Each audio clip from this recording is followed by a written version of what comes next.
Welcome to another episode of the Leveling Up podcast. I'm here with Boye Brogeland, coming in from Norway. Is that where you are? Yeah, Flekkefjord, Norway. Well, glad to have you with us. Nice to be here. Thank you. So let's jump right into it. What do you think differentiates the run of the mill expert player from a world class player? Someone who's in contention for the Vanderbilt, the Bermuda Bowl. How much of it is bridge skill? How much of it is coming to the table ready to play? I think the sort of the psychological side of it has a lot to do. I think many people have asked me, like, Boye, why, how come you sort of play professional stuff? You're not that good. Like, no, I say a lot of people are talented enough to play, talented enough to become professional players. But it's something about seizing the opportunity when you have it. And I would say sort of go all in and say, okay, this is what I want to do. I think really the willingness sort of to give everything to become really, really good at bridge. I think that's, yeah, the competitiveness, I think, in many ways are more important than the bridge skills. So you consider yourself a very competitive person? Yeah, I've always been very competitive. Whatever I did when I was younger, I played soccer, and I always sort of dreamt about becoming like really good in something. And in soccer, I could just tell that I could never really. I loved it. I played a lot. That was all I did when I was a kid. but I realized with bridge that I could really. I was so keen when I started studying. I chose the place to study really to try and become as good a bridge player as I could. So that was more important when I chose my studies than really what I was studying. And the way it turned out was I did a lot more bridge studies than other studies. So what did that bridge study part of your life look like? I come from a very small town. Like there's like just 2,000 people where I grew up. Just when I was 19, I moved to the second largest city in Norway, Bergen, to do my economics, business and administration study. I knew that they had a very good sort of rich environment. Like a lot of young people played there, and there were some people like coming from nearby where I grew up that had already studied there and said that it's a very good place to be for a bridge player. So I was very like lucky that way too, that I was introduced to some of the best players in Bergen at that point from people that I knew back home. So I was just sort of I went. They said, "Oh, there's coming this guy from Moy, which is my hometown, and he's a good bridge player." So I actually got to play with some of the best players in Bergen just right when I was 19 years old. Did you read a lot of bridge books as a kid? Not really. I read maybe a few bridge magazines, and when I really got into bridge, like when I said my mentor showed me like the encyclopedia of bridge.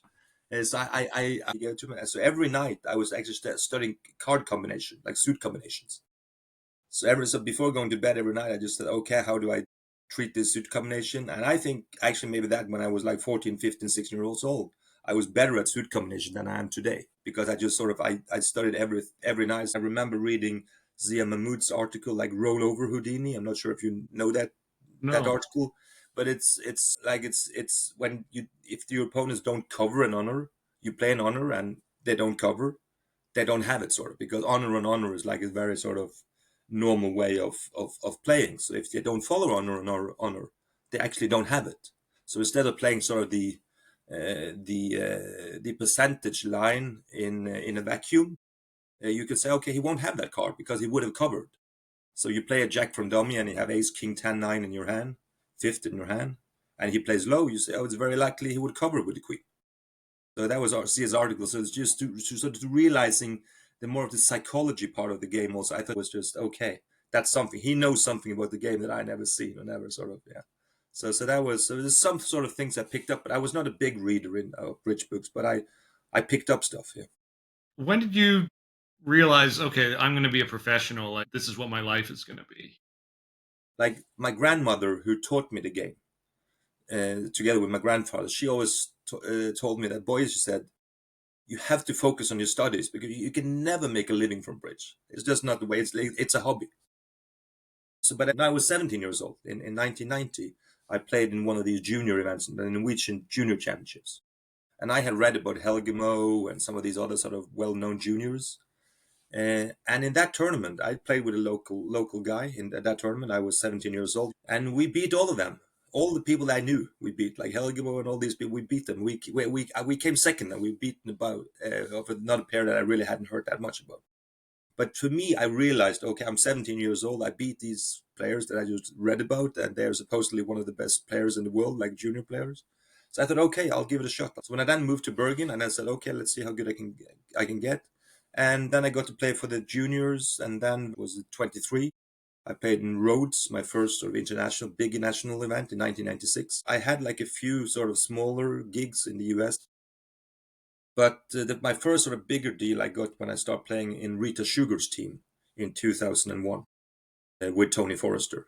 So at that point, I was 28 years old, and I was great. They just sort of they handed me an envelope with cash, and I just that was fine with me. Yeah. So so that's how it started. So playing with Tony Forrester for a while, and in Rita Sugar's team, and So since 2001, I played sort of all major events in the USA.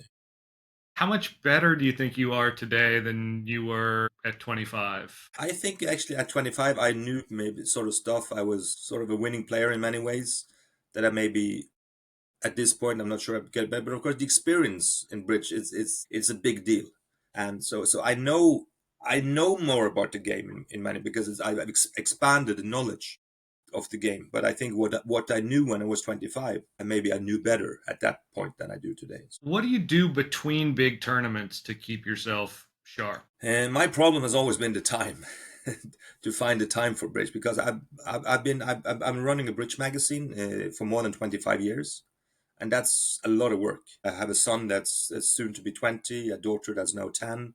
So I've been married, for more than 20 years. So it's all these things. Sort of, it's difficult to find time. Maybe this year I would travel 150 days with bridge. So to find time for everything is just difficult. So what I've done, I would say, in many ways, is to use the competitions also as practice. And this I remember very well when we started playing in the Norwegian Open team. When you went out to dinners after the game, you went through every hand. We had the hand records with us, every hand we went through. And it wasn't like just what happened, what was the contract, what was the result. No, what card did you play? Did you play the deuce or did you play the seven there? Did you give a count signal or attitude or suit preference? Like so it was dissecting sort of every card we played that day.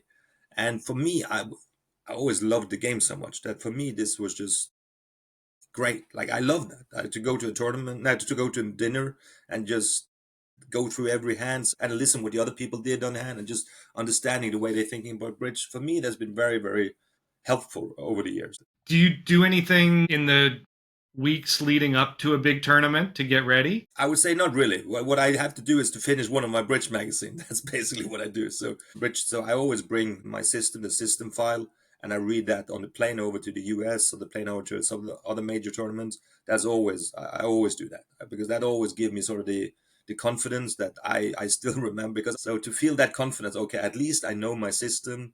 And I've done this so many times. I know when I get in the zone, I know I can play my game. Every time I go to a major event, I'm able sort of to get my head right and elevate my game and be sort of ready to go. What do your system notes look like? How many pages are they? 150 pages, but I would say we written out a lot more sequences than we had to. So we could have written down just principles in many ways, but on the other hand, it's easier when you look at all the sequences, sequence by sequence. It's almost more sort of you feel more secure in my view when you really see it black and white. This is it, every bit. Like okay, this is what it means. I know it, but just to repeat those things to me, I find that I feel more secure that I know the system. So I always start on page one. So that's all right. Normally I reach maybe page 90, and the plane ride is over, and then the next day I have to read the next 60 pages. So but that's so I normally go like 2 days. I used to go just come in the day before when I went to nationals, but the last few years I come in 2 days before. So I have that extra day just to study my notes and just feel fresher when I. And do you have a cheat sheet or something of like, these are the things we changed recently, or I forgot this, or, if I'm going to review the notes in 10 minutes, this is what I need to look We at? should we should have done should have been much better on that sort of thing. I have sort of the last electronic file, and I have my own written file. So basically, what we do is when I meet with my with Christian Bakke, who's now my regular partner, and then try and go through the what I have not put into the like the electronic file. There's a little bit of the time thing also. I said it's to find time to just to really do the system notes properly. Sometimes before sort of major championships, I might have an update, but there's not more than sort of maybe maximum 2-3 updates during a year. But I have it all written down, sort of. So I at least I know when I read through my file, I know what we're supposed to do. Do you use qubits or anything to keep working on system and bidding? Very little. My practice in many ways been the tournaments that I play, but you have a lot of time actually to if you use the tournaments as also like a learning ground. It's been very helpful for me to try and find the time for it because I cannot add up those 150 days and put on an extra 50 to practice, for example. I just don't have time. So, how do you make sure that the time at a tournament is time that you're learning? Do you spend a lot of time after the hands going over them? Yeah, I would say going over them, but you doing it together. So it's been I've always been sort of used to that. It's everybody knows me for the guy that always have the hand records.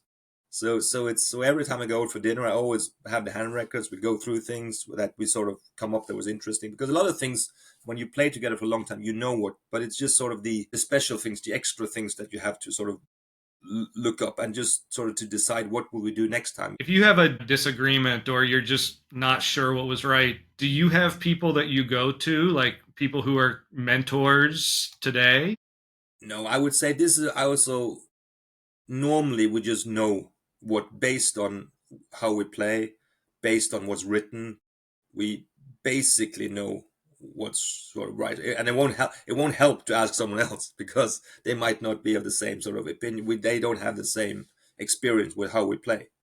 So I basically know if I had done it correctly according to the system or if I screwed up in a way. And same for my partner. The real blunders in a way where you sort of forgotten the system or you just make some sort of silly mistake on defense that you don't is normally just I would say focus, the loss of focus. If you and this goes for almost all top players. If you present them with a problem after the hand or sort of after the game, before the game, they will always solve it because you know there's a problem. But when you sit at the table, you don't know when the problems appear. So you have to be sort of focused to say that the problem can appear at any moment, which I think is a big thing. You make a lot of decisions at bridge. It's not just like one major investment you have to do. You have to like make lots of small investments all the time, and you don't know when the big one suddenly is there. So you just have to try and make as many good choices. So you do right, not just on the small ones, but also when the big ones appear that you actually do right because you almost do right all the time in these. Also the things that don't count in a way, because a lot of things in bridge you just sort of to cater for like a bad break.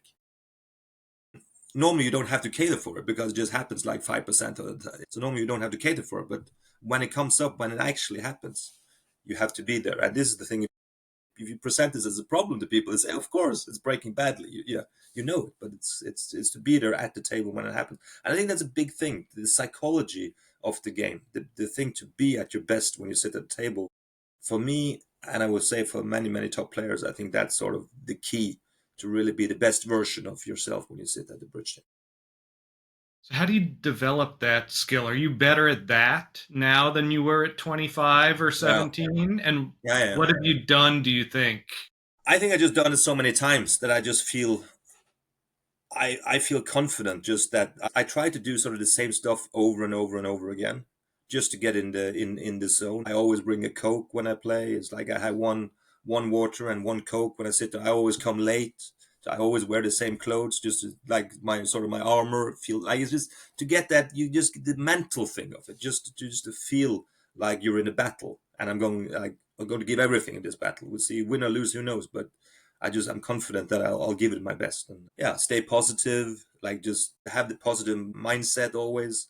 Don't get down on yourself. All these things, which is so difficult. This is what they say with Bob Hammond. That's one of his strengths. That he doesn't matter like whatever bad beat hit him or whatever bad things happen. He could still the next hand he would be laser focused.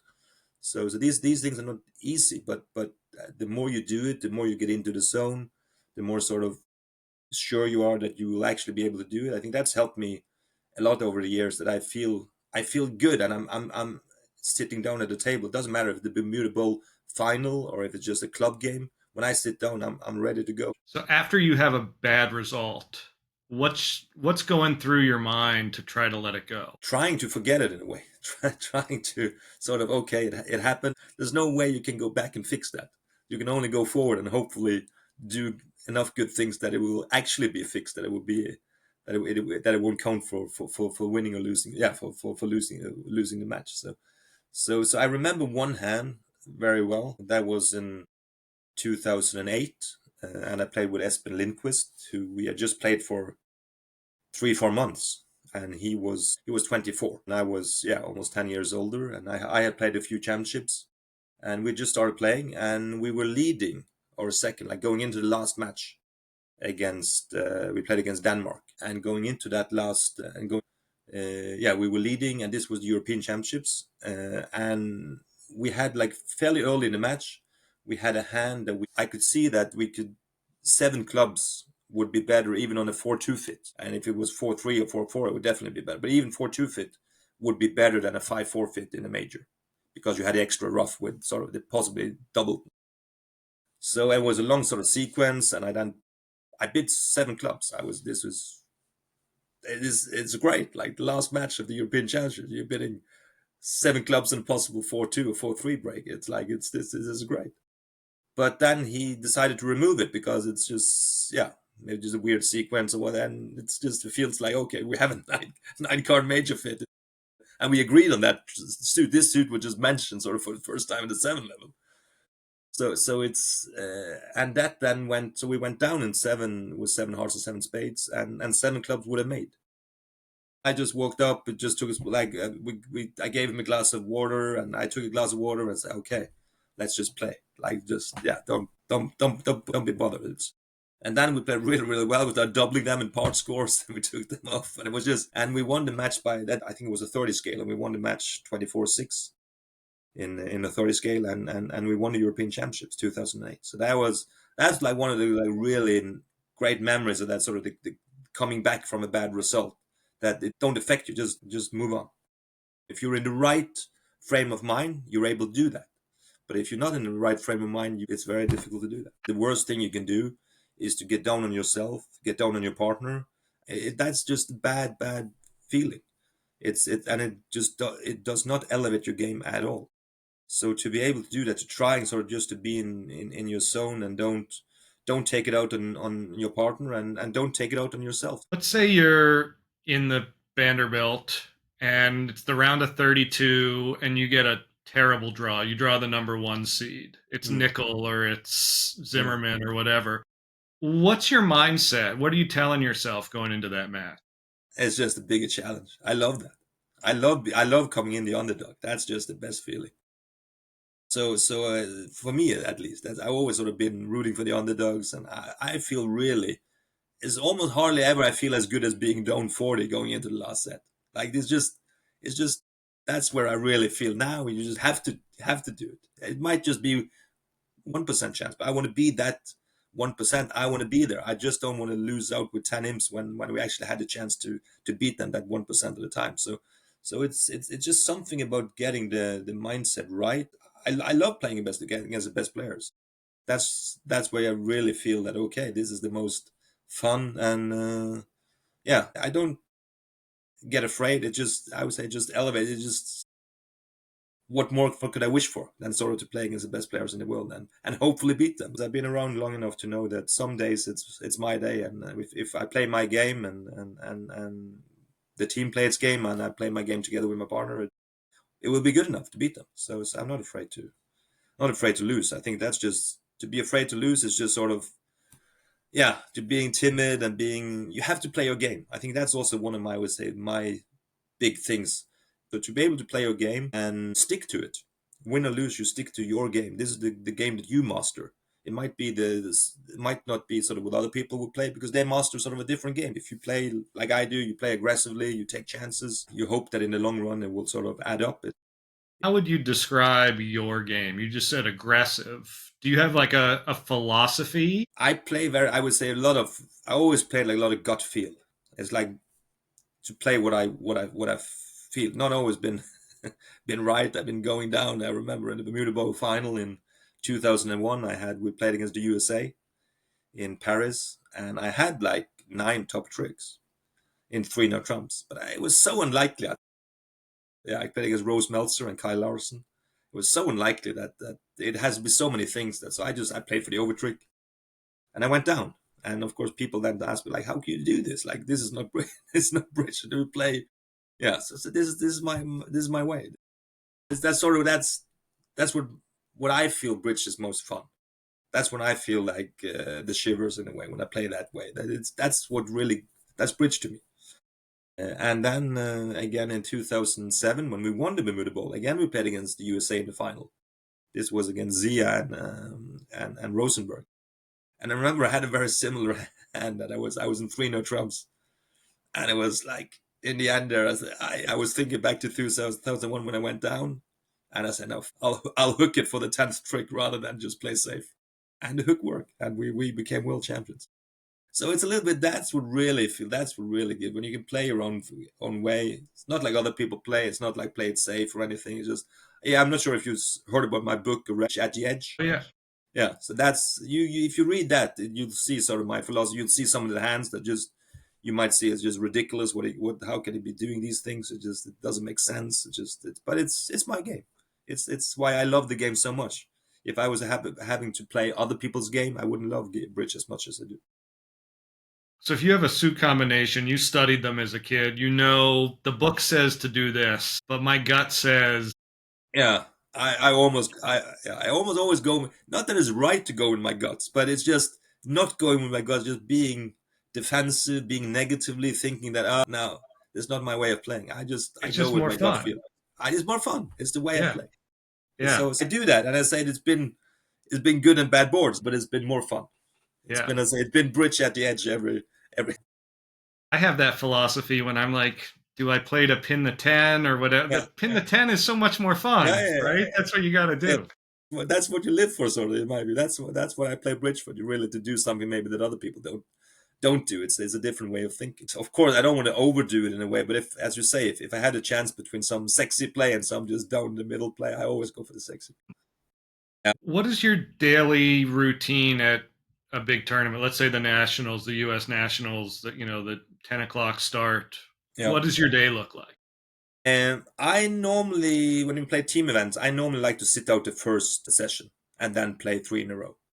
So if I play a pair game, of course, I have to get up in the morning and play, and it's just sleep. Try to sleep well, get up. I have a breakfast. Yeah, I sometimes listen to some music just to sort of get in the mode. If I listen to music and I try What to kind of sort of, music? it's just things that sort of it can be just very quiet songs in a way, but just get my mind right. I just feel positive, feel like on the right side of things.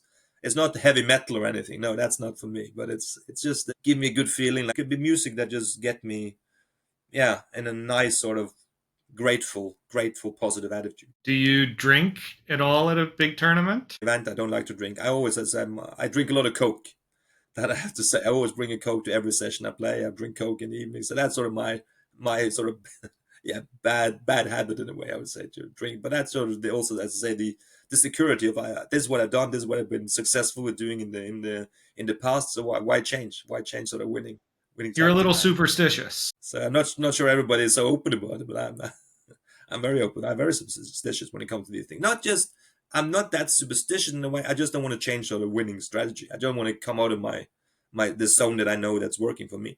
So I just try to do the same thing. So I drink very little. Exercise. I don't do enough about that. I don't know. Walking from my room to somewhere is just the only exercise I do. My bridge stamina, I would say, is really good, really really good. So I don't know. It's as I say, I'm always afraid when it comes to the tipping point where it's all downhill sort of. But I would say up to now it's been okay, even if I'm doing way too little exercise compared to what I would say what's recommended. Do you do any in the off season? When you're not at a tournament?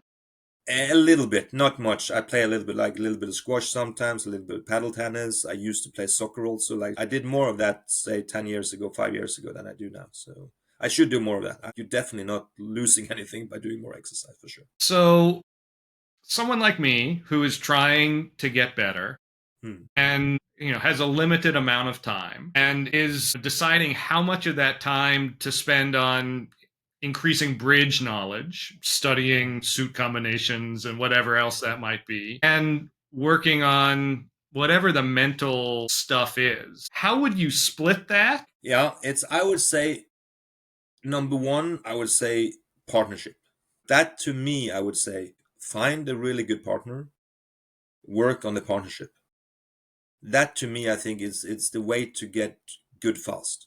To get good fast by your own, not so easy. You can get better, but it's like it's hard to sort of use that extra knowledge, as you say, without doing it together with a partner.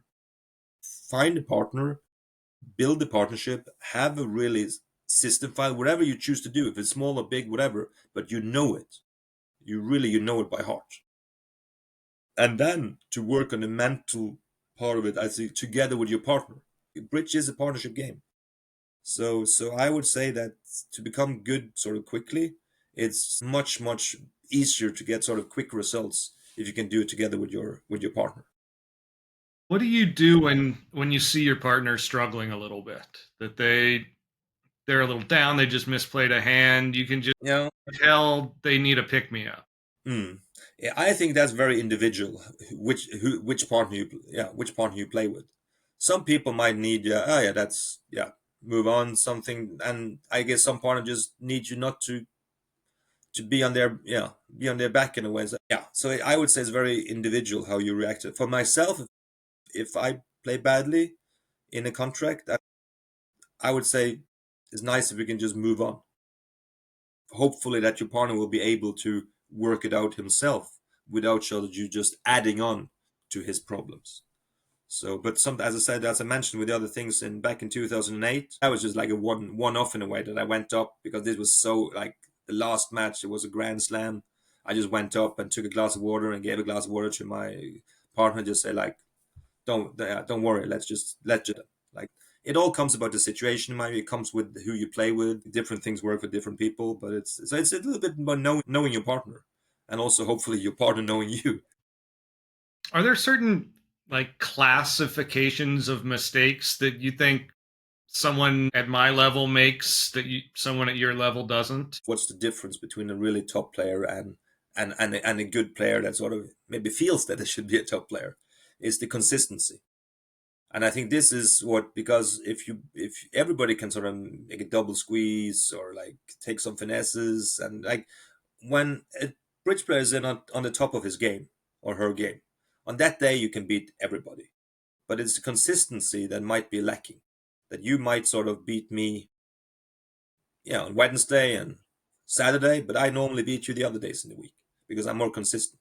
Not that I know so much. If someone gave us a hand, you probably solve it as well as I would do.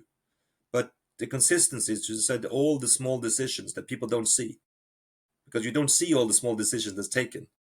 Might just look into the big one, you understand, but all the small ones that you sort of do every hand, and not all of them show up because it only shows up like in 5% of the time or 2% of the time.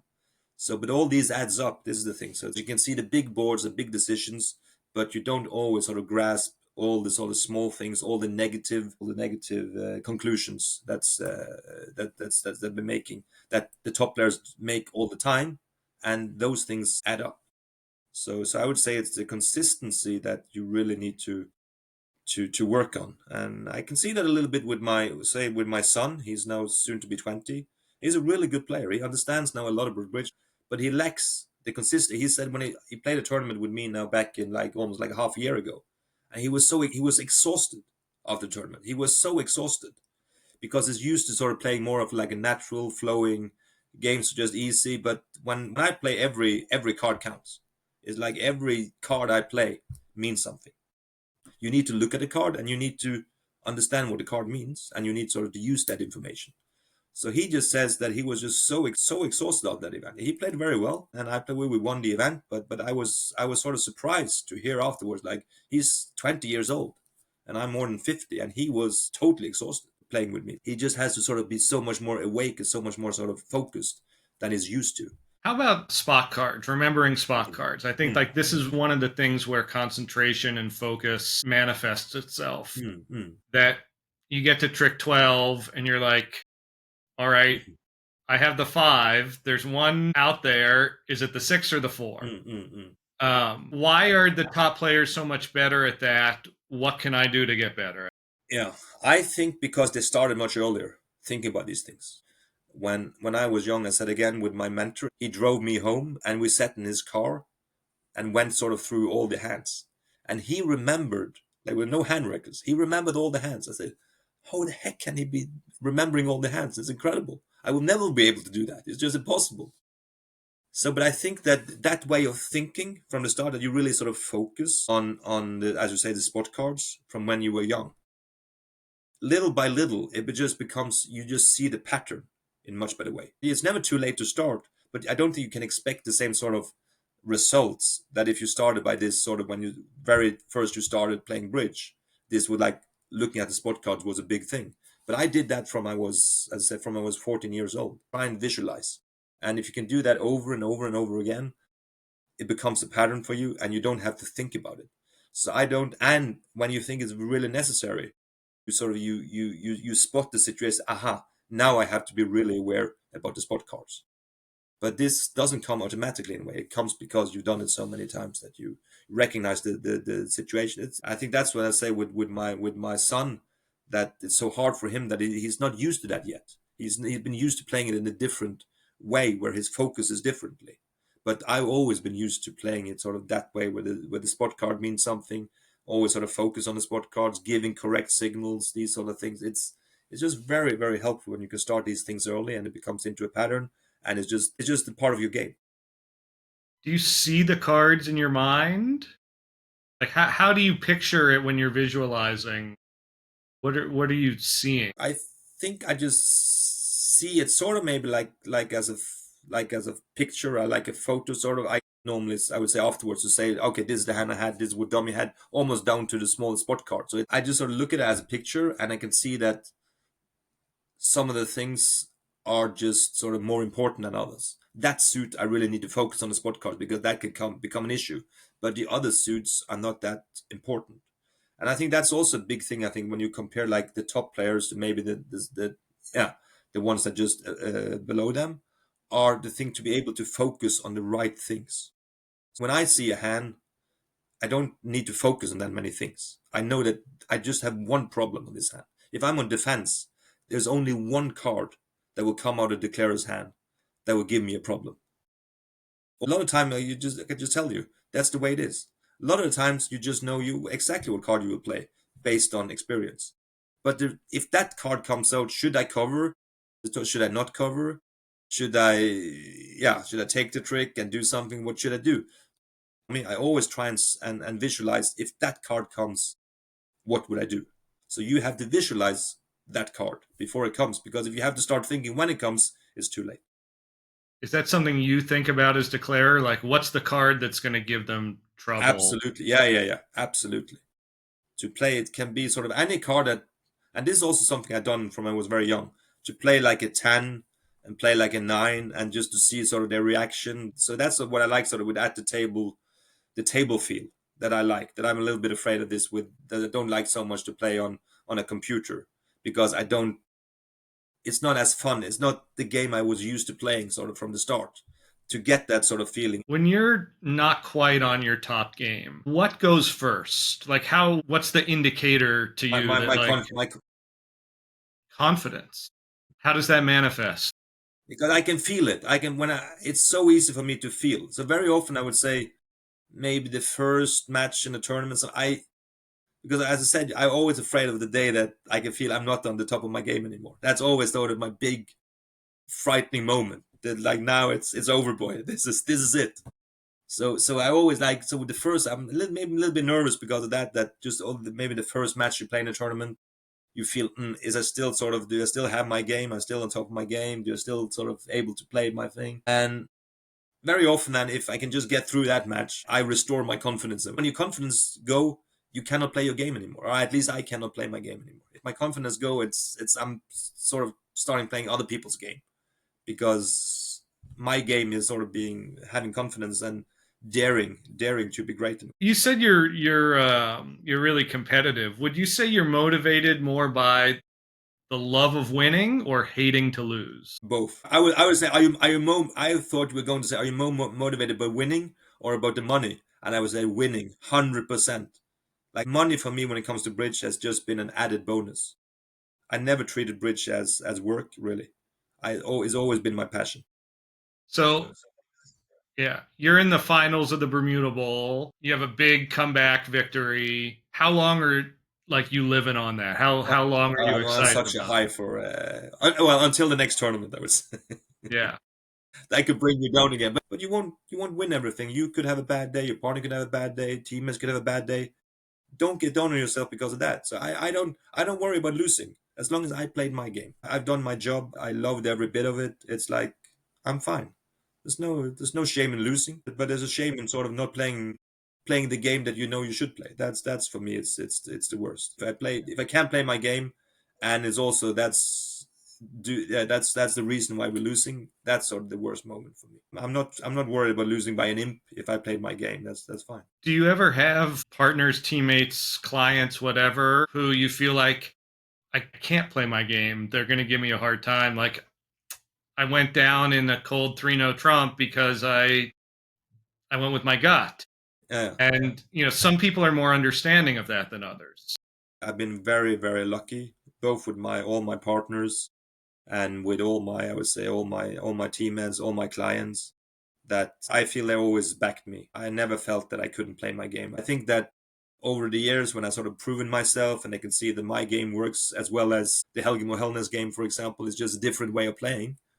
I feel that I can more play my game and also getting more sort of respect for the way that I play because people they can see the results also. You describe the difference between your game and a Helge Mohelnes. Their logic to the game is so incredible that they understand the game so well. So they can just sort of play down the middle, they can play with the odds, and they'll just outplay like other top players. While I'm more of a say a little bit more of sort of the gut feel player, like take a risk and just risk and reward. What do you think? And you could look stupid from time to time. They very rarely look stupid. They very rarely look stupid because they sort of they play the percentages, and sometimes they might be unlucky with percentages. But that's not the game that sort of I really feel good about playing. It's not because I think that it's hard to beat someone that's so good at that kind of game. You can't really beat them on their game. You have to create your own game to be able to beat the best players on that way of playing. You have to play a different game because they at the same time they cannot play my game in many ways because it's not familiar with them. They feel too uncomfortable. I would think playing that sort of more gut feel game. So to compare it to Top Gun, they're like Iceman and you're Maverick. Could be. All right. Well, that's a great place to end. Thank you so much, Boya. This has been great, and I'll see you soon.